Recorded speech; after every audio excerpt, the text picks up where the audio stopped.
যদি মুসিবতে না পাই যদি করুণা তোমার কবরে হাসরে কি হবে আমার বলেন সবাই মুসিবতে না পাই যদি করুণা তোমার কবরে হাসরে কি হবে আমার।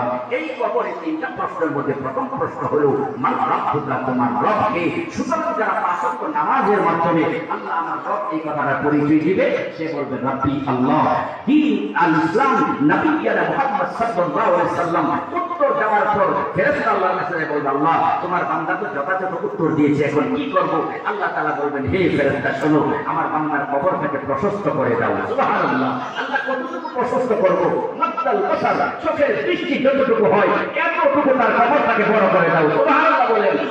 আল্লাহ তাআলা বলবেন তার কবরটাকে বড় করে দাও, জান্নাতের বিছানা বিছিয়ে দাও, জান্নাতের দিকে জানালা খুলে দাও। নামকা দাওলাতিল আরশ, নতুন বর, নতুন কনে, নতুন জামাই, নতুন বউ বাসর করে যেমন আরামে ঘুমাই, কিয়ামত পর্যন্ত এক নিদ্রায় কাটায় দিবে। সুবহানাল্লাহ। তাই সম্মানিত এলাকাবাসী, সূরাতুল ফাতিহার আলোকে আমি যা আলোচনা করলাম, আল্লাহ তাআলা আমাদের সকলকে পাঁচ ওয়াক্ত নামাজের মাধ্যমে আল্লাহ যে আমার রব এবং সর্ব অবস্থায় প্রশংসা করবে বলে বলেন কার? আরো জোরে বলেন কার? এই প্রশংসাটা যেন গান বাজনার মাধ্যমে না হয়, গুনার মাধ্যমে না হয়, অশ্লীলতার মাধ্যমে না হয়।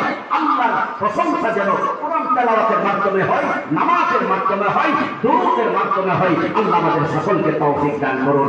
আমিন। ওয়া আখিরু দাওয়ানা আনিল হামদুলিল্লাহি রাব্বিল আলামিন।